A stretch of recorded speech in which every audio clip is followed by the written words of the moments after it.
Welcome back to another Kray video. Please subscribe to our YouTube channel so you don't miss any videos.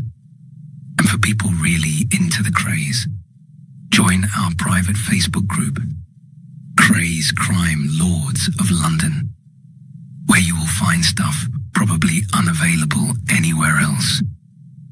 We're an established group with a large membership, and best of all, we're friendly.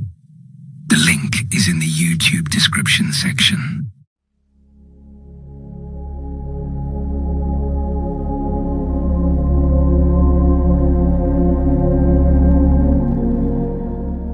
My name is Leonard Ernest Reed. I was known by everyone who knew me as Nipper Reed. I was born in Nottingham on the 31st of March in 1925. During my working life, I was a policeman and rose to the rank of Chief Superintendent of the Metropolitan Police's Murder Squad. I led the investigation into the arrest and eventual conviction of the Kray twins and their firm in 1968 and 1969.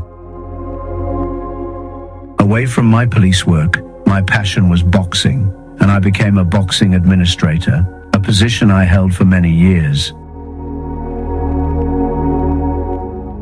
Here is my story.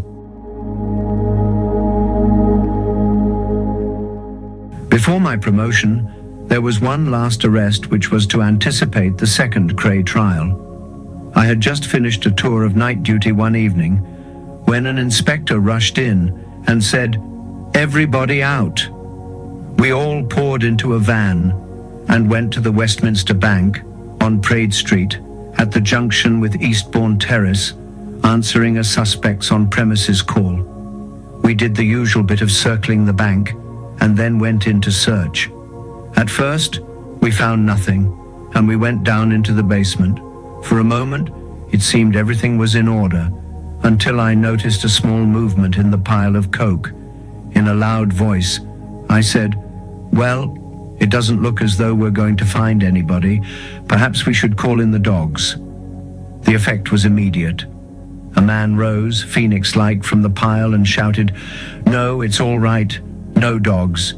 We knew there must be others involved, and so began the job of finding them.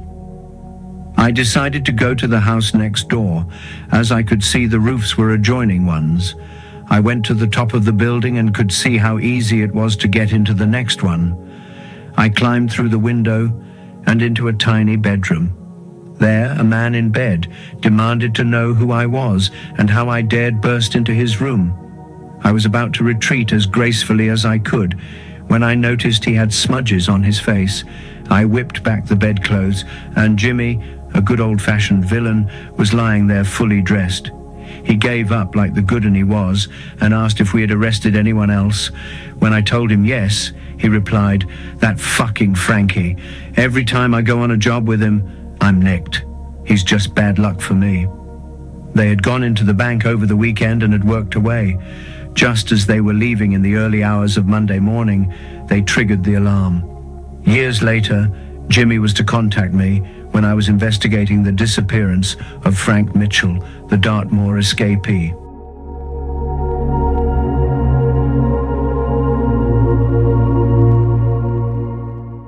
I left Paddington in June 1958 when I was promoted to Detective Sergeant and sent back to St. John's Wood.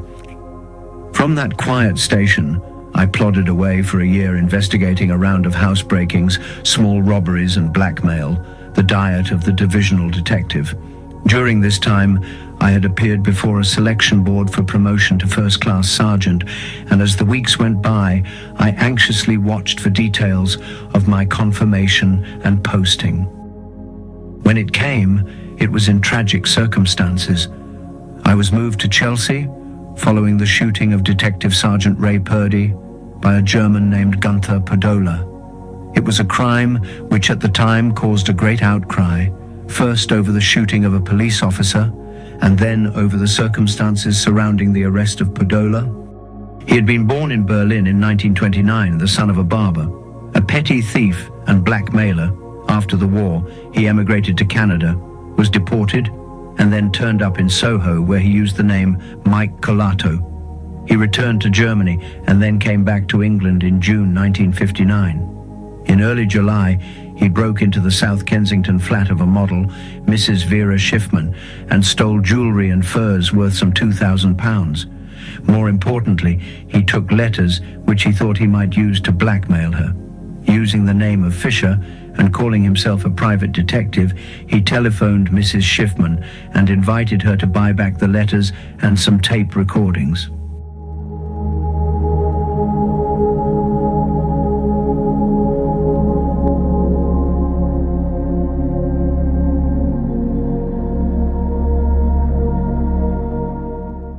In turn, she telephoned the police. On the afternoon of the 13th of July, he called her again, but the call was traced to a telephone kiosk at South Kensington Underground Station. Purdy and another officer, John Sanford, went to the station, and when Padola ran, chased him and caught him in a block of flats in Onslow Square. While Sanford went to get help, Purdy was left guarding him. For an instant, Purdy looked away, and Padola shot him at point-blank range.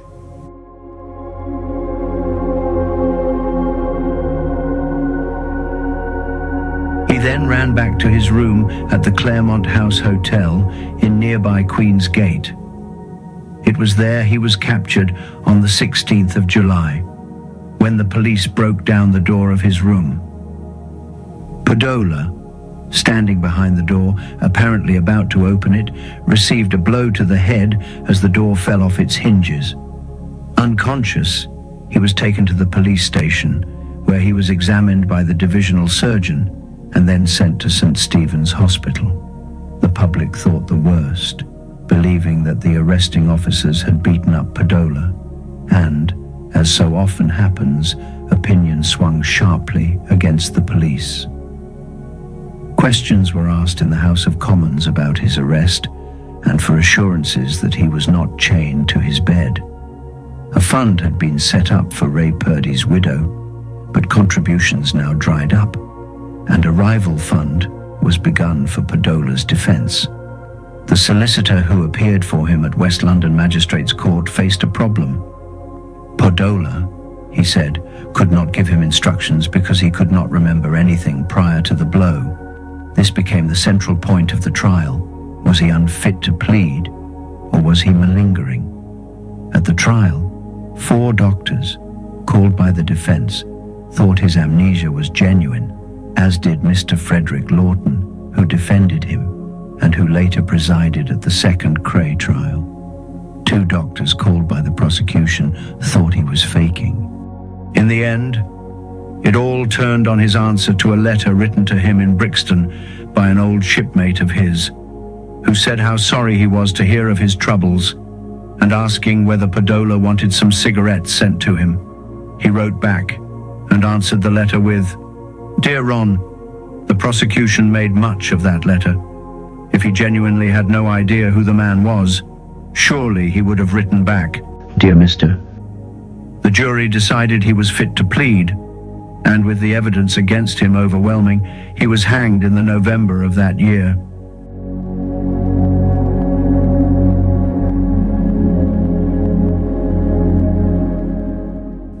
I was posted to replace Ray Purdy at Chelsea and found it a difficult task trying to live up to the reputation of a man who had become a police hero.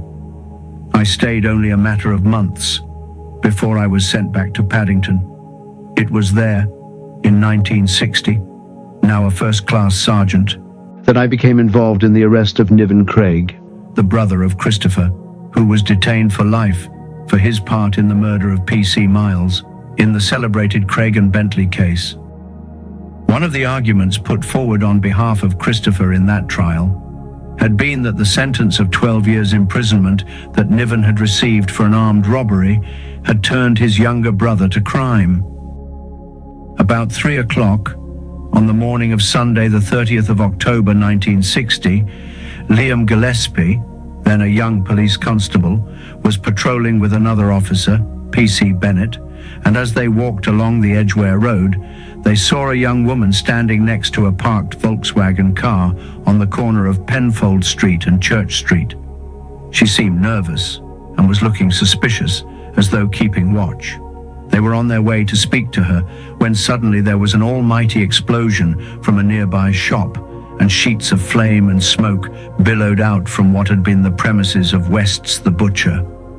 The officers ran towards the shop, and as they did so, 4 men hurtled out and jumped into the waiting car. Off they went, leaving the poor girl running along beside it, trying to get on board. She failed, fell in a heap on the pavement, and was arrested. When I saw her later that morning, a tall, good-looking blonde, with a nice figure and a Welsh accent, she denied all knowledge of doing anything wrong. She maintained that she had been for a ride with a couple of guys and was waiting for one of them, a man called Reg, to take her home to a flat in Leinster Gardens. Fortunately, the officers had managed to get part of the number of the car, and when I spoke to the owner, he confirmed he had lent it to a man called Reg. It paid to be patient. The girl wasn't going anywhere. It was a fine, clear day, and traffic was light. There was no pressure on the records department at the yard. For a time, the car owner stuck to his story, and to a certain extent, I believed him. He then told me that Reg had a girlfriend who lived in Leinster Gardens. I thought the coincidence too much, and down I went to see if, by any chance, Reg might be waiting for her. He wasn't, but there were some photographs of a good-looking man and some letters stamped H.M. Prison Wormwood Scrubs, marked N. Craig, and signed Niv.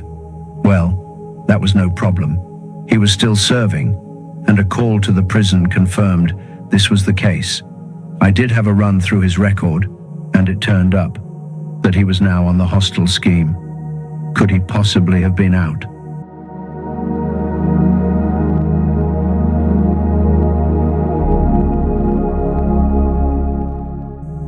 Another call to the prison.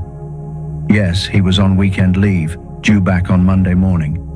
The hostel scheme was the Home Office policy to assist prisoners to rehabilitate themselves into normal society, and was, I believe, the biggest load of rubbish that could ever have been devised.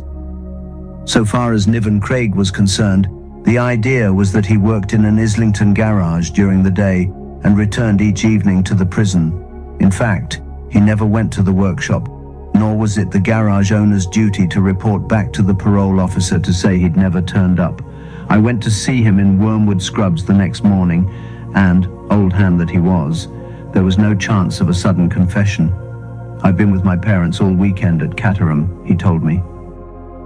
The answer was an identification parade to see if the owner of the car and the police officer picked him out. When they did, he was nonchalant about it. He shrugged his shoulders and grinned wryly. Well, that's the way it goes.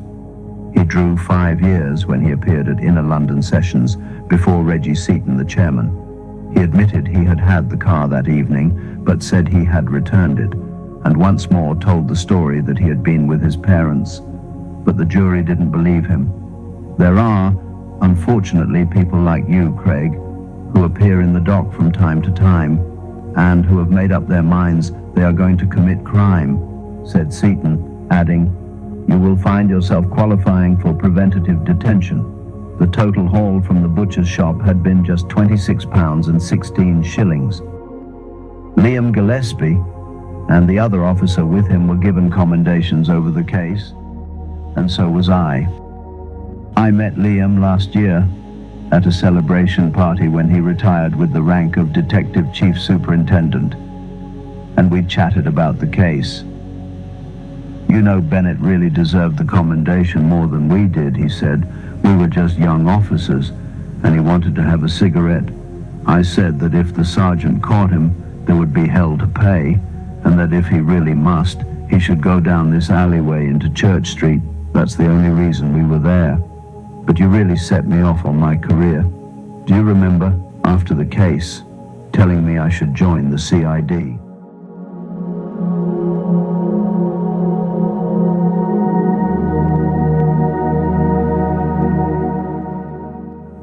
one problem for police officers is to disguise themselves so they don't stick out every time they go into a pub.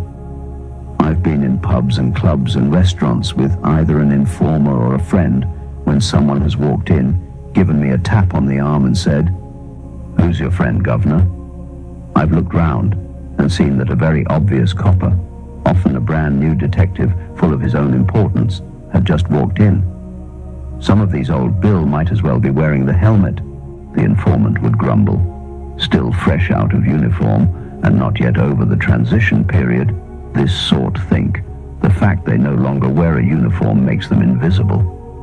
It's the same when keeping observation in the street, where the whole idea is to be noticed as little as possible. It infuriates me when I've often been driving along and seen the big Rover or Zephyr parked at the curb, 4 up, sitting well down in the seats, all smoking and looking bored as hell, with the windows steamed up. All they really need is the blue light flashing on top of the motor. Disguise conjures up the image of grease paint, false beards, toupees and elaborate clothing, but in fact, a simple pair of horn-rimmed glasses, a t-shirt, a dirty overcoat, walking a dog on a lead, or being seen with a girl on your arm is just as effective cover, if not more so. From day one, I also had the distinct advantage over my colleagues in that I didn't look like a copper because I was so small. I could get into places and close up to people without being sussed out. As for observations on premises, I was always one for getting up. Have you ever realized how often you look up when you are walking along a street? Hardly ever. How many times have you walked down a particular street day after day for years, and then one day have taken a bus down that same street and, looking down from the upper deck, have realized you have only been seeing half the picture? Everything above eye level has been blacked out to you. It is the same with villains. They may look each way down the street and clock all the motor cars and wonder about the road sweeper, but they don't look up. Their business is on the ground. What's upstairs but the sky? Well, if a detective has any sense at all, that is where he is. He should be on the stairs of a block of flats, on the balcony, on the roof. Better still, he should be in a first-floor flat where comfort makes the tedium of watching bearable, anywhere that is a few feet off the ground so he may watch his quarry, keep in touch with his colleagues, and get back down to earth quickly. If foot surveillance is necessary, then it has to be carefully arranged with a number of officers, men and women in radio communication, or with an agreed set of signals to do the job properly.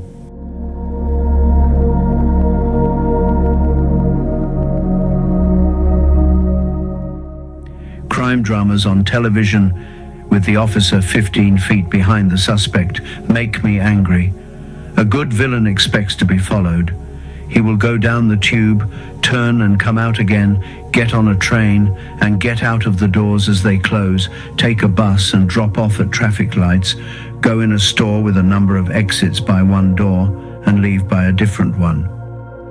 Suddenly, he will jump into a cab. In a pub, he will leave his drink and go to the lavatory. 5 minutes later, you realize there is an exit into another bar. He is following his profession, and self-preservation comes high on the list of his priorities.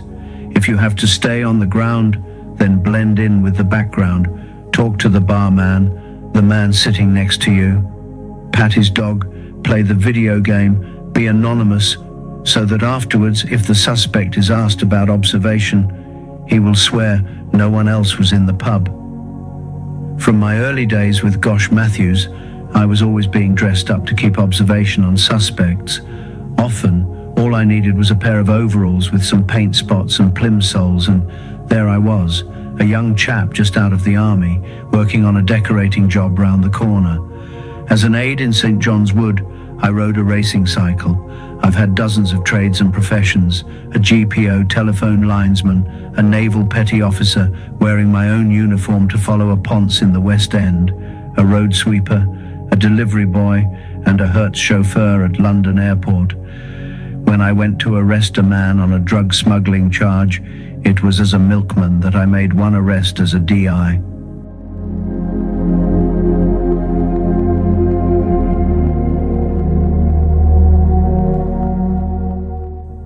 A man named McGilligot had escaped from Pentonville prison, where he was serving a substantial sentence for a variety of offenses, including armed robbery and shooting at a police officer.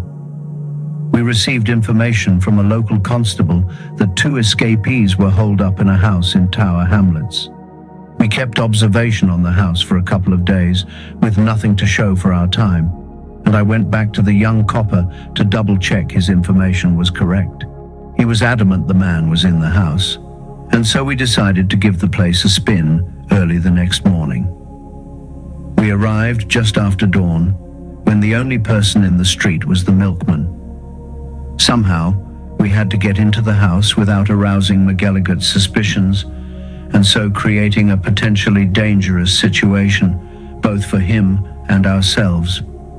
We could, of course, have broken down the door, and for a time, short of that, I could see no way in. Then I thought about the milkman. Supposing he knocked, if someone looked out, would he take any notice? A few doors down the road, I stopped the man and borrowed his coat, cap and bottle carrier. Only a few minutes later, off I went, whistling as milkmen did then, rattling the bottles and putting the carrier down on the step with a clatter. I tapped on the door. No answer. Everyone was dead to the world. After all, it was still around 6 a.m. I knocked louder and louder, and then rapped on the front ground floor window. That roused someone because a man pulled aside the curtain, and I could see him mouthing a string of curses through the glass. What the fucking hell did I want?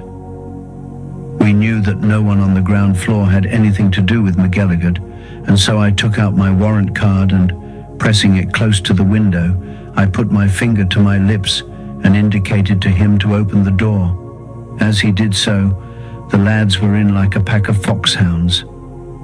By the time I had put the milk down, given the cap back to the milkman and followed them in, McGilligot and his mate were sitting on his bed, hands firmly handcuffed behind their backs, looking amazed.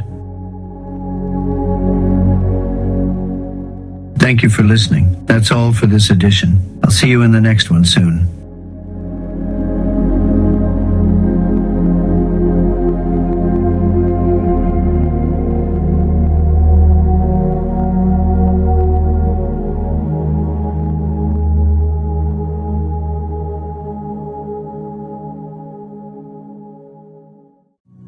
Thank you for watching. If you enjoyed the video, please join our Facebook group. It's called Krays Crime Lords of London. We're a friendly moderated group with over 1,000 Kray and other celebrated gangster videos available for view. There's also thousands of images in the photos sections. The link for the group is in the YouTube description section. I hope we see you